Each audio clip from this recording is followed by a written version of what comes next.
Hi, I'm Jackie. And I'm Candace. Welcome to WTF. Women Talk Finance. Our WTF podcast will take a simplified approach to finance, and we talk about investing, a topic we believe women don't talk enough about. We'll discuss common financial questions and challenges that women face in business and throughout their personal lives. I'd like to give a quick disclosure before we begin our conversation. This overview is for informational purposes only. We might include some projections, and those should not be relied upon for the purpose of investing. Past performance is not indicative of future results, and any investments we mention are meant for accredited investors only. And any offer can only be considered upon review of a prospectus and relevant offering documentation. So please keep this in mind as we move through this overview, and remember that these are our opinions only. Welcome back to WTF Women Talk Finance. We are here for our second episode with Kristen Rowell, the CEO of Energetically Efficient. If you didn't listen to our last episode, please go back and take a listen because we're going to just jump right back in with where we left off. You had been talking about money is energy. Let's dive a little deeper into that because I really love that concept. I think that is so true. But this is talking about money. This is talking about finance. So let's actually talk about the energy relationship with money. So thank you so much for having me back. I'm super excited to be here. And just to respond to this comment about energy, I kind of want to back up and set the stage in terms of my background from lawyering and then transitioning into my work as a nutritional therapist and sort of how I've come to understand this money energy issue. So one of the things I was really clear on when I left the practice of law is I no longer wanted to be in this model of exchanging time for money. It was 16, almost 17 years of me writing down what I was doing every 6 minutes. So you're really married to the clock in that model. And I thought, there's a lot of ways that I'm providing value that you can't measure in terms of a clock.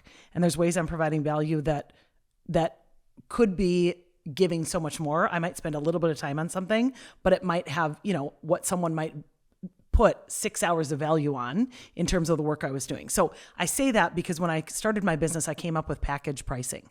And I said, okay, so if I'm offering you this many meetings, this many meal plans, I'm providing this much coaching over this much time, that's going to cost X. And if it's this many meetings over this much time, it's going to cost Y.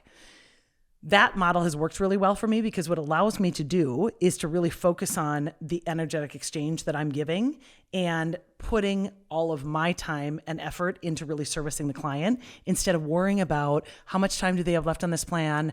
Okay, can they afford to do this extra thing? And so I'm just providing them a ton more value because it just is an exchange. An example that I would give to you is when I hired my business coach, the second time, I was a little nervous in terms of how much it costs because it was a pretty big investment. And I remember she said, you can either pay this amount monthly or you can pay this up front and I'll give you a 10% discount.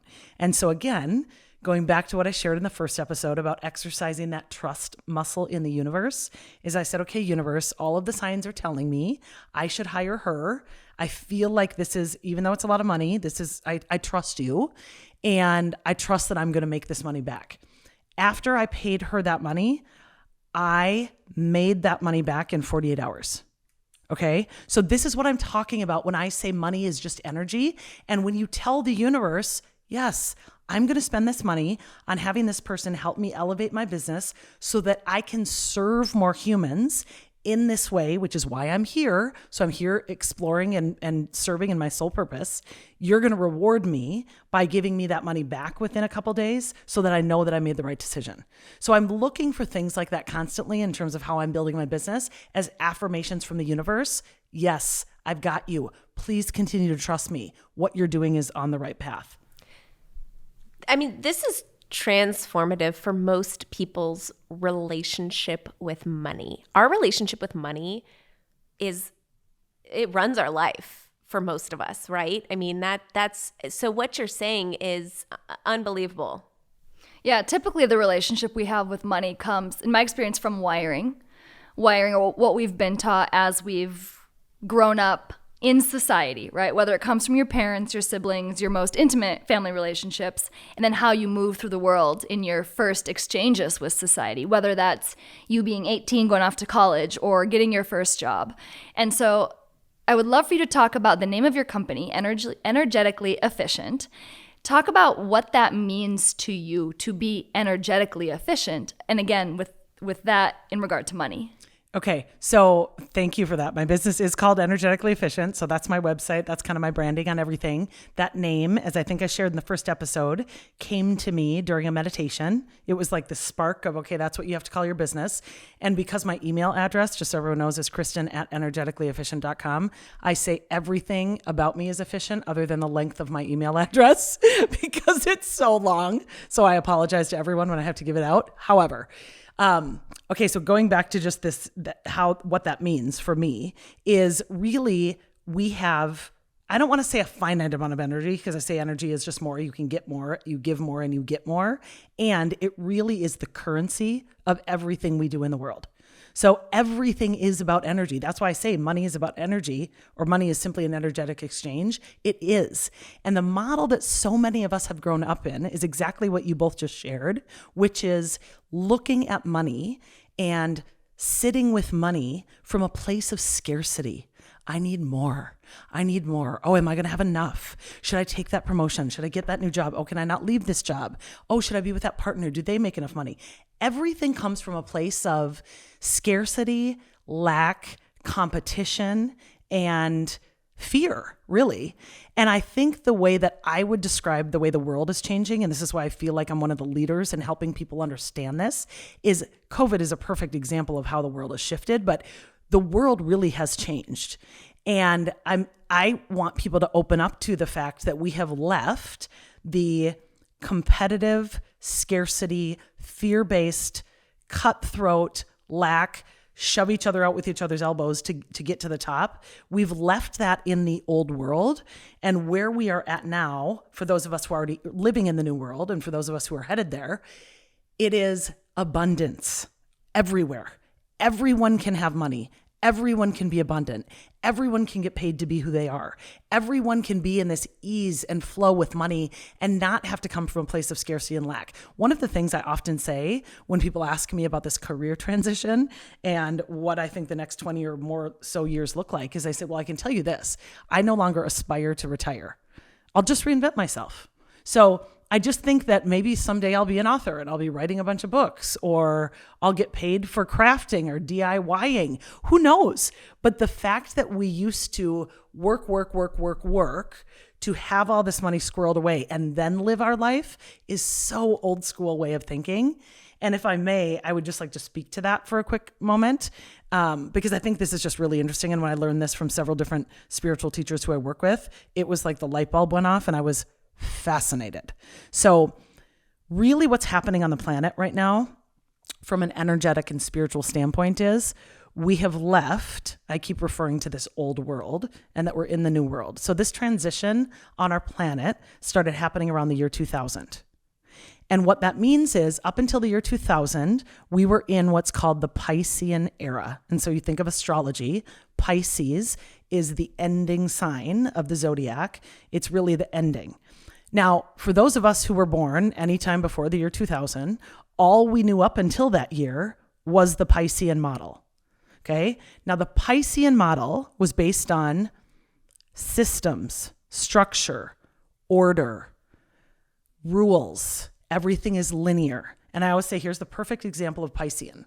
You're born, you go to school, you learn a bunch of things at school, you graduate, you're expected to go to college, you're expected to get married, you have 2.5 kids, you get a job, you work at the same career your entire life, and then you retire and then you die. It's very linear, it's very system-based, and it's very structure and order. So in 2000, when the planet started changing, we moved into, and what we're going to be moving into until 2035, this is about a 35-year transition, is something called the Aquarian Age. You've heard of the Age of Aquarius. And so what the Age of Aquarius is it bucks everything we knew about the Piscean Model. So it's not linear. There's not structure. There's not order. There's not rules. There's not systems. Now the principles of the Aquarian Age are creativity, individuality, community, love, and service. And you can see it all over the planet. When I hear employers who, in terms of their age, are further and closer to retirement complain about millennials, I just laugh and I say, these are just humans living in the new world. You just don't understand the principles of the new world, but this is the new world. So where the Piscean era was built up on corporations, churches, educational institutions, all of those things, there's all this innovation in all of those disciplines because we're really creating, we've never seen this kind of explosion of entrepreneurial work ever because we're now in the Aquarian age. So where corporations ruled Piscean, entrepreneurs rule Aquarian. Where churches ruled Piscean, spirituality rules Aquarian. On that note, with money, what if in the old world, money was very just transactional, meaning I assign the value. I will give you X dollars because that's the value I put on it, and then I expect this in exchange. What if in the new world, money is, just as you say, energy, and everything is about honoring the energy that exists? So money becomes just a way to honor. I want to honor what you contribute. I want to pay you because this is the value that you bring, and I see that and I want to honor it. And it changes the entire dynamic of money, and it becomes a thing where we honor each other with it. Exactly. I couldn't have said it better myself. It's truly an honoring of the value that we're each providing and giving to each other in the world. And so that's what's so exciting about it. If people start to open up to that, that's the way the world works now, you actually can't have fear around money because it doesn't exist in the new world. Everything is about exchanging value. Have you ever noticed how many kids are becoming millionaires off of YouTube videos? I have noticed. Yeah. Take a note. Just creating videos that entertain other humans because they're literally getting paid to be who they are. And it's so exciting to see that that's now possible for anyone on the planet. All you need is a phone or a camera, and you're able to just get paid to be who you are, which I think is so exciting. Every day you hear about people making money by investing in IPOs and startups. But what about you? These kinds of investments are simply not available to Main Street investors.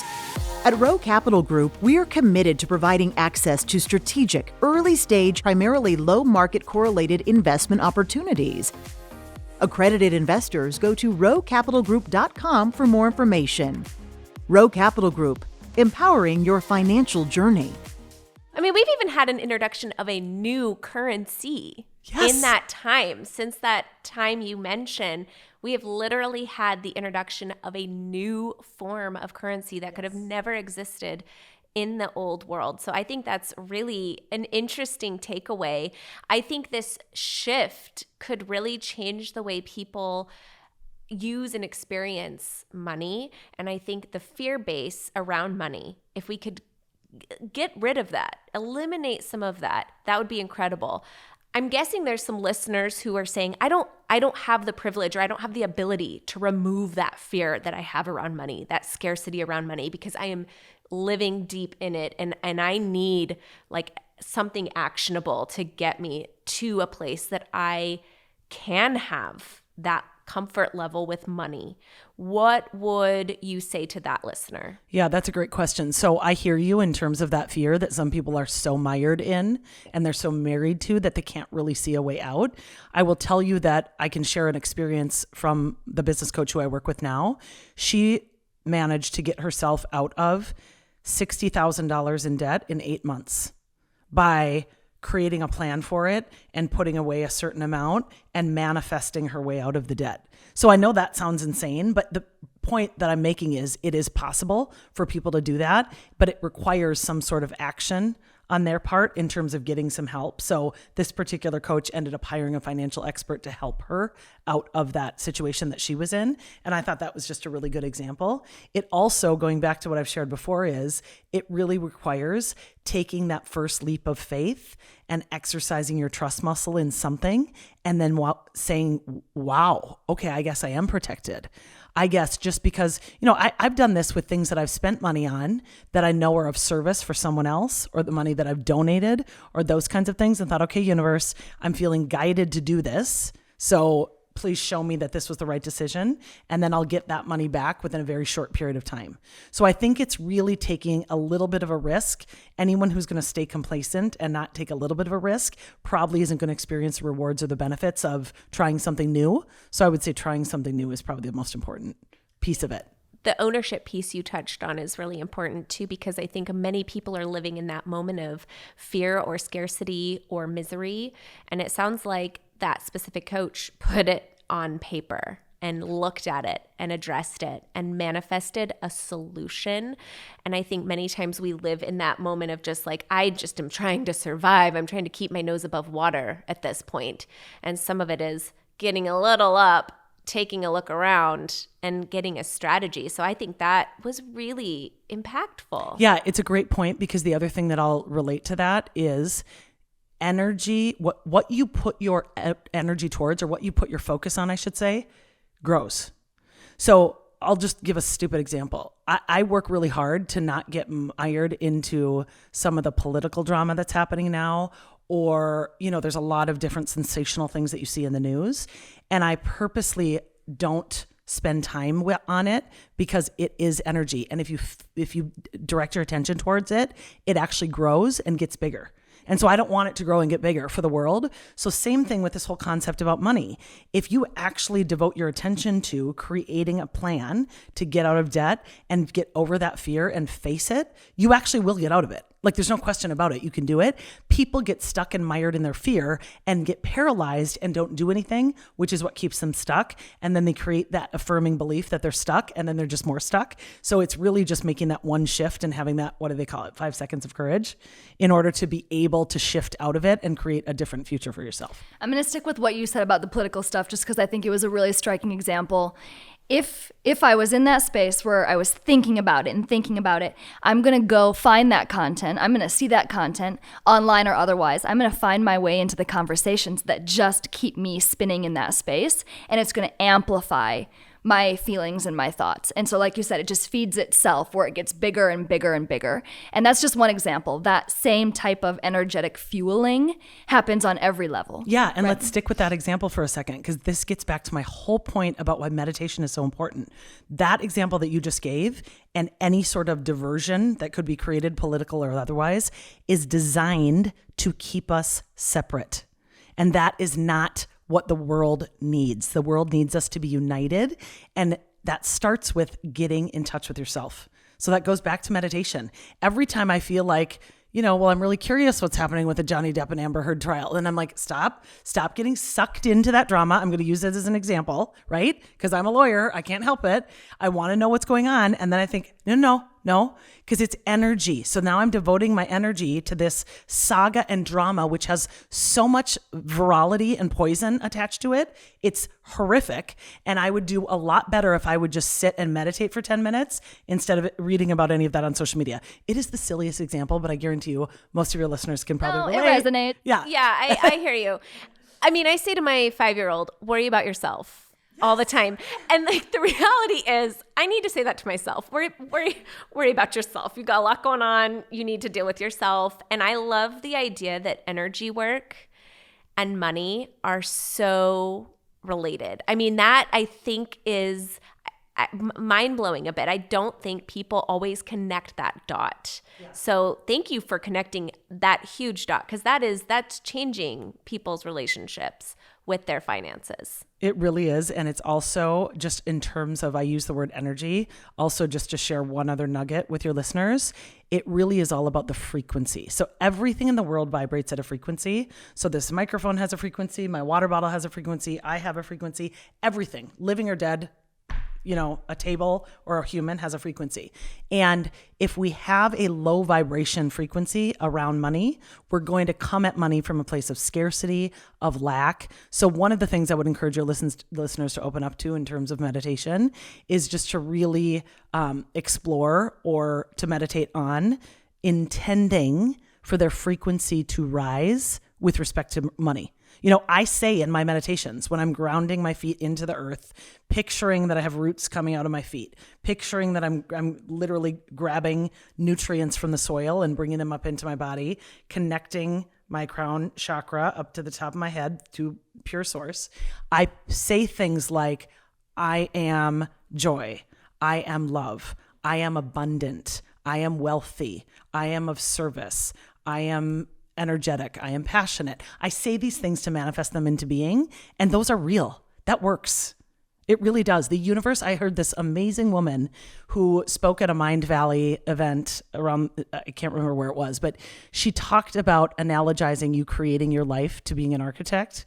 And she would say, here we have all of these little angels in the universe who are the the contractors, the construction crew, kind of just waiting to do the work. And you are the architect, and they are just waiting for you to hand over the plans. And the second you hand over the drawings, they're like, thank you. Now we can make that for you. And do you know what most people's drawings are?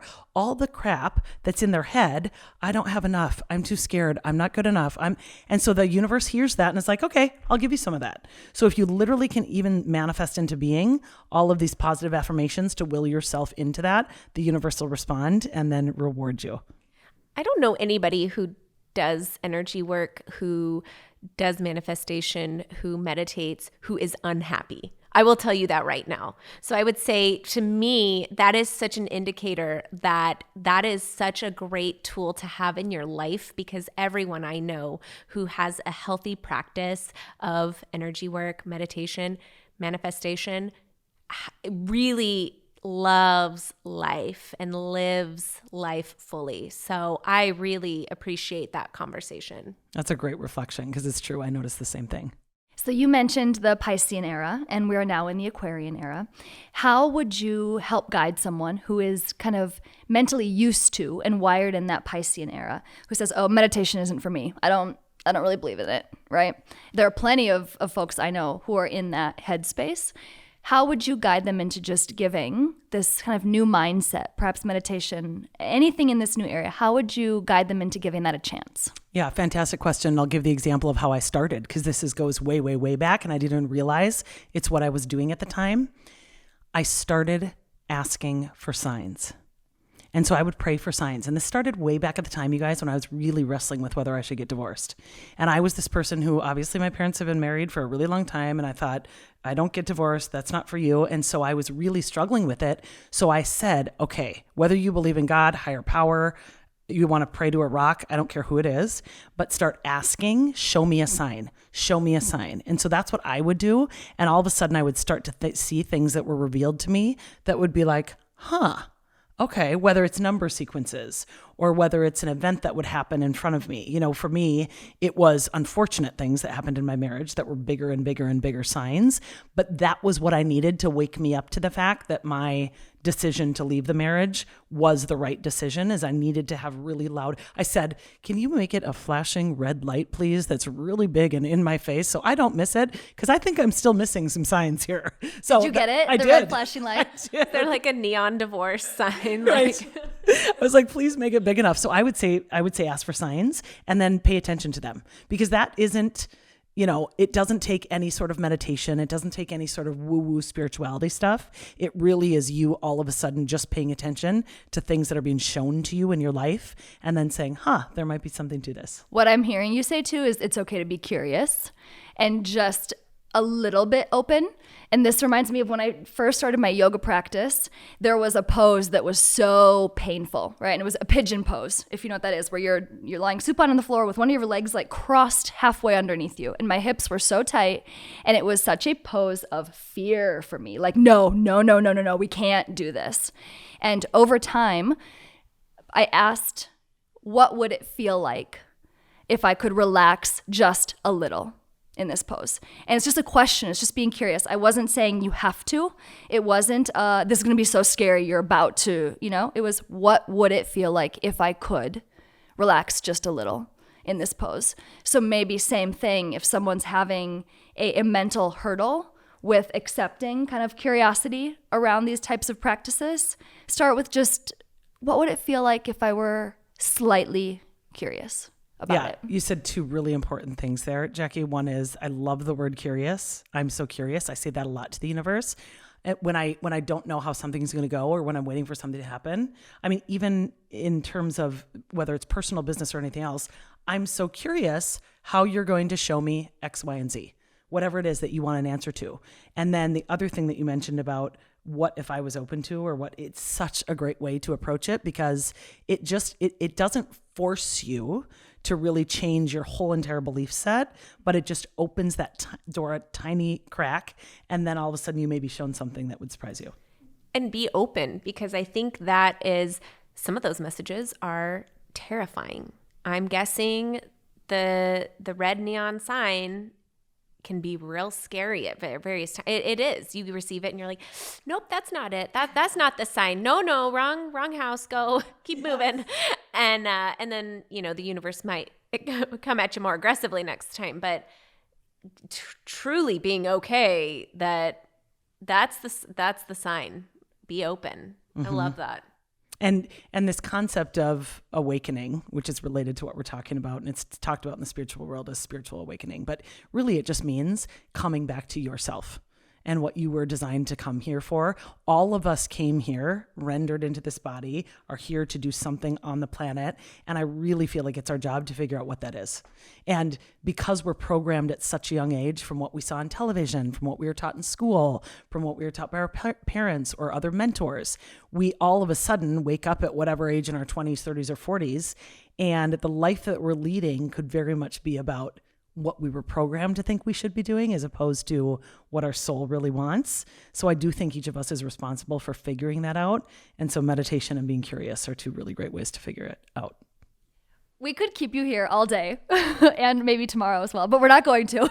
We're going to wrap up. Where can our listeners learn more about you and your company? Yeah, thank you so much for asking. So my website is Energetically Efficient. We're actually going through a whole big rebrand right now. So it will be new. I don't know when this will be released, but it'll be new at some point soon. And I'm on Instagram as MN Golden Girl. That really is a word that came to me because I have these two gorgeous golden retrievers. So I love golden retrievers and they're all over my Instagram page. I also am on LinkedIn as Kristen Rowell, and then I think I have a Twitter account that I rarely use, but I'm going to try. Thank you. I really hope that our listeners today are taking a moment to reflect on what their purpose is. And I got so much out of this conversation, so thank you so much. Thank you guys so much for having me. I really enjoyed it. I appreciate you. Thank you for sharing part of your day with us. Please hit that subscribe button so you can stay up to date with the WTF Women Talk Finance podcast. Email us with questions, suggestions, or just say hi at media@rowcapitalgroup.com. Again, thank you for listening to WTF Women Talk Finance podcast.